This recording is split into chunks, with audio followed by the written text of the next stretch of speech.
The Black Arrow, Part 1, by Jorgik Green.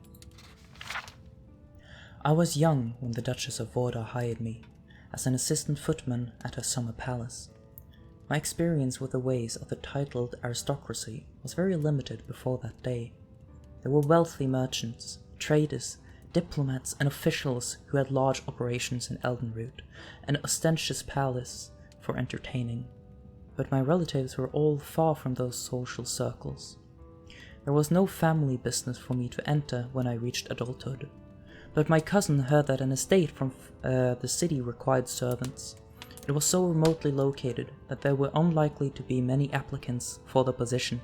I walked for 5 days into the jungles of Valenwood before I met a group of riders going my direction.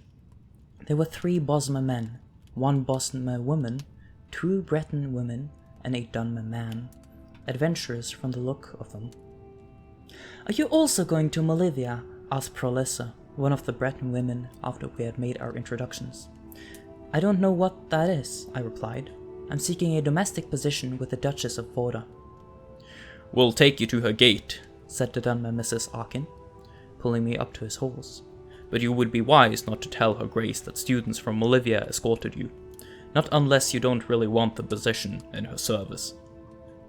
Arkin explained himself as we rode on. Malivia was the closest village to the Duchess's estate, where a great and renowned archer had retired after a long time of military service. His name was Hiomaster, and though he was retired, he had begun accepting students who wished to learn the art of the bow. And that in time, when word spread of the great teacher, more and more students arrived to learn from the master.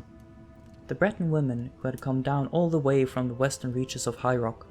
Akin himself had journeyed across the continent from his home near the great volcano in Morrowind. He showed me the ebony arrows he had brought from his homeland. I had never seen anything so black. "From what we've heard," said Kopala, one of the Bosmer men, "the Duchess is an Imperial whose family has been here even before the Empire was formed. So you might think that she was accustomed to the common people of Valenwood. Nothing could be further from the truth. She despises the village and the school most of all." "I suppose she wants to control all the traffic in her jungle," laughed Prolissa. I accepted the information with gratitude, and found myself dreading more and more the first meeting with the intolerant Duchess.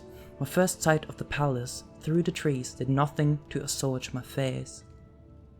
It was nothing like any building I had ever seen in Valenwood.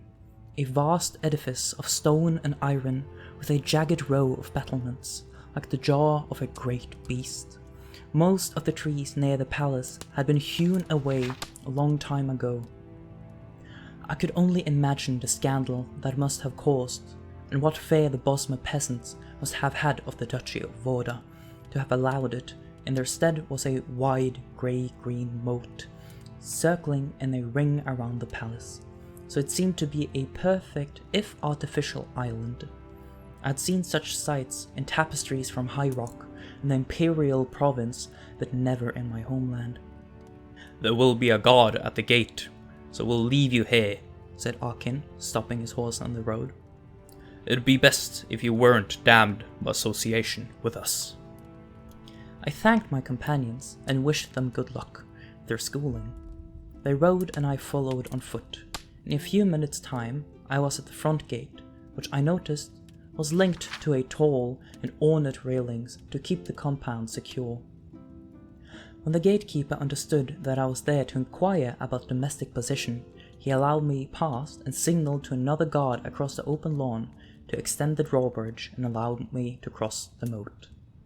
There was one last security measure: the front door, an iron monstrosity with the Vorda coat of arms across the top, reinforced by more strips of iron and a single golden keyhole. The man standing guard unlocked the door and gave me passage into the huge, gloomy grey stone palace. Her Grace greeted me in her drawing room. She was thin and wrinkled like a reptile, cloaked in a simple red gown. It was obvious that she never smiled. Our interview consisted of a single question: Do you know anything about a junior footman in the employment of the imperial noblewoman? Her voice was like ancient leather. No, your grace. Good. No servant ever understands what needs to be done, and I particularly dislike those who think they do. You're engaged. Life at the palace was joyless, but the position of junior footman was very under-demanding. I had nothing to do most days, except to stay out of the Duchess' sight. At such times, I usually walked 2 miles down the road to Molivia. In some ways, there was nothing special or unusual about the village. There are thousands of identical places in Walenwood, but on the hillside nearby was Master Heomaster's archery academy, and I would often take my luncheons and watch the practice. Prolissa and Aken would sometimes meet me afterwards. With Aken, the subject of conversation very seldom strayed far from archery. Though I was very fond of him, I found Prolissa a more enchanting companion, not only because she was pretty for a button, but also because she seemed to have interests outside the realm of marksmanship. There's a circus in High Rock I saw when I was a little girl called the Quill Circus, she said during one of her walks through the woods. They've been around for as long as anyone can remember. You have to see them if you ever can. They have plays and sideshows and the most amazing acrobats and archers you've ever seen. That's my dream, to join them someday when I'm good enough. How will you know when you are good enough, Archer? I asked.